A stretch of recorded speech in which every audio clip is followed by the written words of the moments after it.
আমাদের সাথে যুক্ত আছেন বাংলাদেশ ব্যাংকের সাবেক প্রধান অর্থনীতিবিদ এম.কে. মজুমদার। স্যার, যাচ্ছি আপনার কাছে প্রথম প্রশ্ন, যে স্বায়ত্তশাসন তো আছে, তাহলে নতুন করে অর্ডিন্যান্সে যে ক্ষমতা বাড়ানোর কথা হচ্ছে, বিষয়টা আসলে কি?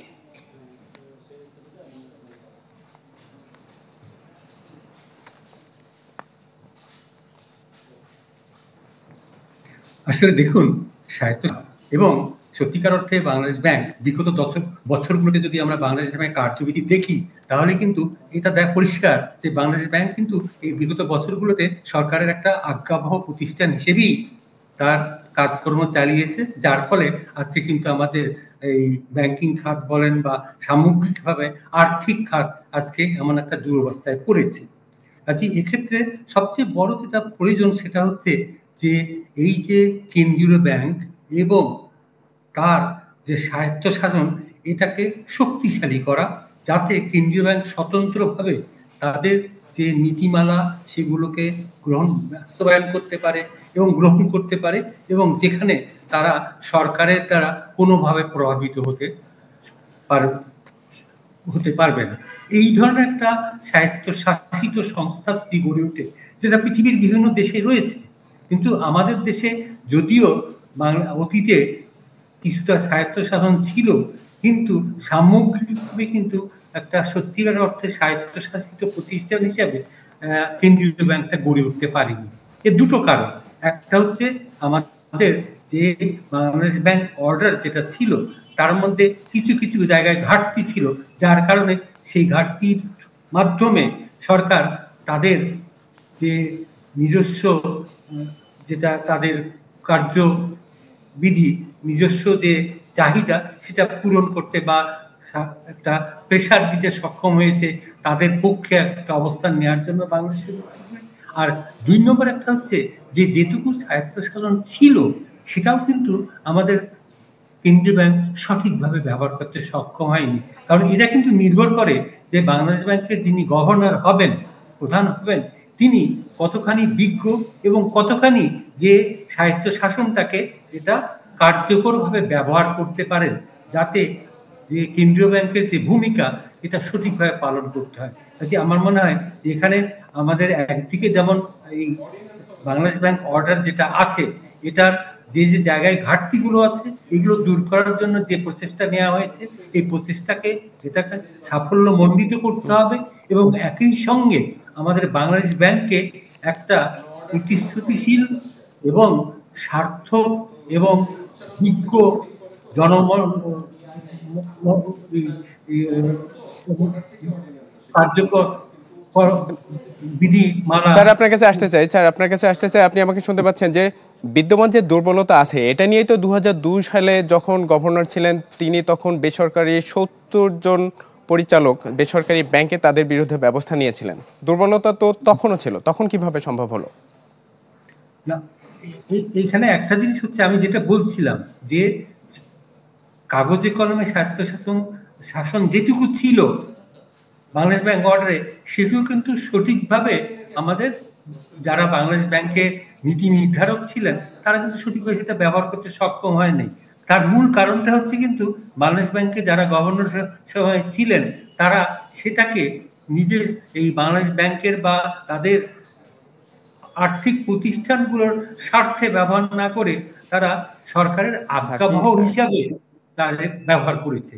কাজে এক্ষেত্রে যদি আমরা সত্যিকার অর্থে একজন বিজ্ঞ এবং যারা বাংলাদেশ ব্যাংকের প্রতি তাদের যে দায়িত্ব, এই দায়িত্ব পালনে সচেতন যদি আমরা গভর্নর বা তার সহযোগীরা যদি না থাকেন, তাহলে কিন্তু শুধুমাত্র কাগজে কলমে স্বায়ত্তশাসন দিয়ে আমরা তার থেকে যে সুফল এটা কিন্তু আমরা লাভ করতে পারবো না। কাজেই দুদিকেই আমাদেরকে ব্যবস্থাটা নিতে হবে। একটা হচ্ছে আমাদের কাগজে কলমে স্বায়ত্তশাসনটা থাকতে হবে, যাতে গভর্নর বা তাদের যারা প্রতিনিধি আছেন তারা সঠিক সিদ্ধান্তটা সঠিক সময়ে নিতে পারেন, এটা যেমন ব্যবস্থাটা থাকতে হবে। একই সঙ্গে সঙ্গে এই যারা গভর্নর বা থাকবেন তারাও যাতে এমন বিজ্ঞ হন যে তারা সঠিক সিদ্ধান্ত সঠিক সময় নিতে দ্বিধাবোধ করবেন না। এই দুটোর সমন্বয় যদি আমরা করতে পারি তাহলেই কিন্তু আমার মনে হয় যে আমরা আর্থিক খাতে যে শৃঙ্খলা সেটা ফিরিয়ে আনতে পারবো এবং এটাকে আমরা তার যে আমাদের বাংলাদেশ ব্যাংকের যে স্যার ধন্যবাদ আপনাকে আমাদের সাথে সংযুক্ত হওয়ার জন্য। আপনাকে আমরা সাথেই রাখছি। আমরা এনবিআর এর আরো একটা প্রতিবেদন দেখে স্যার আপনার কাছে আসছি। দর্শক, দেশের বিদ্যমান ভ্যাট আইন অনেকটাই ল্যাংড়া খোঁড়া, এমন মন্তব্য জাতীয় রাজস্ব board NBR chairman Abdur Rahman খানের। এজন্য ব্যবসায়ীদের দায়ী করেন তিনি। বলেন, ন্যূনতম কর হারের নিয়ম আসলে কালাকানুন। সিপিডি আয়োজিত সংলাপে তুলে ধরা হয় কর্পোরেট ট্যাক্স ও কর হারের নানা অসঙ্গতি, কর ন্যায্যতার দিকে সরকারের আরও মনোযোগ বাড়ানোর পরামর্শ দেন বিশ্লেষকরা। দেশের বিদ্যমান কর কাঠামো নিয়ে দীর্ঘদিন ধরেই চলছে নানামুখী সমালোচনা। অন্তর্বর্তী সরকার সংস্কারের উদ্যোগ নিলেও তাতে পাওয়া যায়নি সব পক্ষের সাড়া, যা ঘুরে ফিরে উঠে এলো সিপিডির সংলাপে। আলোচনা শুরুতেই বাংলাদেশের কর জিডিপি অনুপাত নিয়ে অসন্তুষ্টির কথা জানান বক্তারা। আর ব্যবসায়ীদের আক্ষেপ ছিল কর্পোরেট করহারও ভ্যাট নিয়ে। যদিও আইন সংশোধনে ব্যবসায়ীদের অসহযোগিতার কথাও তুলে ধরেন কেউ কেউ। খালি রাজস্ব আদায়ই জরুরি না, এটা ভারসাম্যপূর্ণ থাকা, এটা যাতে উন্নয়নমূলক কর্মকাণ্ডে ঠিক মতো ব্যবহার হয় সেটি দেখা, এর মাধ্যমে যাতে রিগ্রেসিভ ট্যাক্স না বেড়ে যায় সেটা নিশ্চিত করা, এবং একই সাথে যেটি বলা হয়েছে যে কর ফাঁকি যেন না বেড়ে যায় এবং সুশাসন যাতে নিশ্চিত হয়, এই বিষয়গুলো নিশ্চিত করা জরুরি। কাস্টমসের সাথে ভ্যাট অনলাইন এবং ভ্যাট অনলাইনের সাথে ইনকাম ট্যাক্স সিস্টেম ইন্টিগ্রেটেড, কিন্তু আমাদের তো এই তিন সিস্টেমই নাই। তার মানে আমাদের তিন সিস্টেমও তৈরি করতে হবে। আর তিন সিস্টেম তৈরি করতে হলে আমাদের যে পলিসি, যে ইনজাস্টিসের কথা বলা হয়েছে, আমাদের যে ইনভেস্টমেন্ট ফ্রেন্ডলি পলিসি নয় সেটাকে ফ্রেন্ডলি করতে হবে। সেমিনারে কর ব্যবস্থাপনার অটোমেশনের গুরুত্ব তুলে ধরেন বক্তারা। অভিযোগ আসে সব পক্ষের সহায়তা না পাওয়ারও। এ সময় এনবিআর চেয়ারম্যান জানান, চলমান আইনে বড় ধরনের অসঙ্গতি আছে। তাছাড়া ন্যূনতম কর কাঠামোর নিয়মকে কালো কানুন হিসেবে অভিহিত করেন তিনি। 2012 সালে আমরা আইন ঠিক করলাম, সেই আইন বাস্তবায়ন করতে 2019 সালে 7 বছর ধরে এটা নিয়ে আমরা ঝগড়া বিবাদ করলাম। তারপরে কিন্তু সেই ল্যাংড়া খোলা আইনই হয়েছে। আমাদের যে ধরনের একটা পরিচ্ছন্ন আইন হওয়ার দরকার ছিল সেটা আমরা করতে পারি নাই। ডাটাবেজ এবং ইন্টিগ্রিটি এটা করতে হবে, এটা না করলে এটা হবে না। এখানে দেখা যাচ্ছে যে অটোমেশনে ওই সেই সংস্কারের বেলায় যে সমস্যাটা, অটোমেশন হলে কারুর লাভ আছে কারুর লস আছে। ওই যাদের লস হওয়ার সম্ভাবনা আছে, যারা মোলামুলি করতে পারবে না, কোলাগুলি করতে পারবে না, যারা এগোতে পারবে না, তাদের জন্য এটার সমস্যা। সামনের দিনে বিশ্বমানের কর্পোরেট করহার বাস্তবায়ন করতে ব্যবসায়ীদেরও এগিয়ে আসার আহ্বান জানান এনবিআর চেয়ারম্যান। রাকিব আল জাবেদ, চ্যানেল 24, ঢাকা। দর্শক, সংবাদের এই পর্যায়ে আমরা আমাদের অতিথির কাছে আবারও যেতে চাই। আমাদের সাথে যুক্ত আছেন বাংলাদেশ ব্যাংকের সাবেক প্রধান অর্থনীতিবিদ এম.কে. মজিরি। স্যার, আমরা যে প্রতিবেদন দেখছিলাম, এনবিআর এর চেয়ারম্যান ভ্যাট আইনকে কালা কানুন বলে আখ্যায়িত করলেন। একই সাথে এই আইনের প্রতি ব্যবসায়ীদেরও অভিযোগ বরাবরের মতোই, কিভাবে ব্যাখ্যা করবেন? দেখুন, আমাদের যখন 90-এর দশকে শুরুতে প্রথম এই ভ্যাট আইন চালু হয়, তারপরে কিন্তু ভ্যাট আইনের মধ্যে এত বেশি পরিবর্তন করা হয়েছে যে সত্যিকার অর্থে এর যে ভ্যাট আইনের যে বৈশিষ্ট্য, এর কিন্তু অনেকগুলি হারিয়ে গেছে। ফলে এখন একটা জগা খিচুড়ি বলা চলে, এই ধরনের একটা ভ্যাট আইন দিয়ে কিন্তু এখন পর্যন্ত আমাদের দেশে এই কর কাঠামোটা বাস্তবায়িত হচ্ছে, ভ্যাট কাঠামোটা।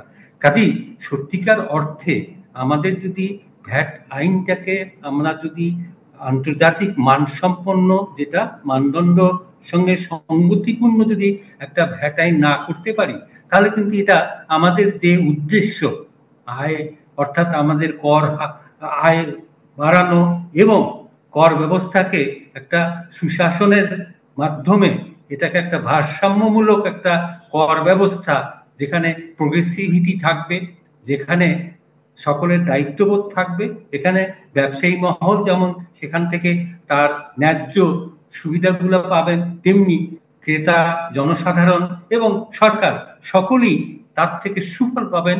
এই ধরনের একটা সামঞ্জস্যপূর্ণ ভ্যাট আইন যতদিন পর্যন্ত আমরা না করতে পারবো, ততদিন কিন্তু এই ধরনের অভিযোগগুলো থেকেই যাবে এবং আমরা তার থেকে কাঙ্ক্ষিত যে আমাদের বেনিফিট, এটা কিন্তু অর্জন করতে সক্ষম হব। স্যার, আপনার কাছে আসতে চাই, আমাদের রাজস্ব খাতে যে অটোমেশন ব্যবস্থা সেটা চালু করা নিয়ে ব্যবসায়ীদের অভিযোগ বরাবরের মতোই। সেই ক্ষেত্রে আজকে এনবিআর চেয়ারম্যান বললেন এক্ষেত্রে ব্যবসায়ীরা সহযোগিতা করছেন না। এটাকে কিভাবে ব্যাখ্যা করবেন?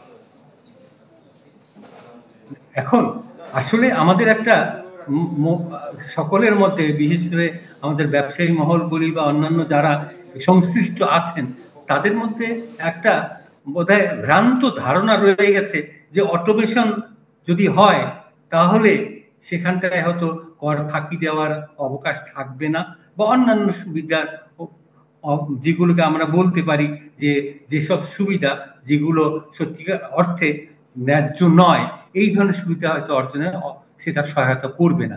এই ধরনের একটা ভ্রান্ত ধারণা তো রয়ে গেছে। কিন্তু সত্যিকার অর্থে যদি আমরা অটোমেশন করি তাহলে কিন্তু এর সুফলটা কিন্তু সবাই ভোগ করতে পারবে।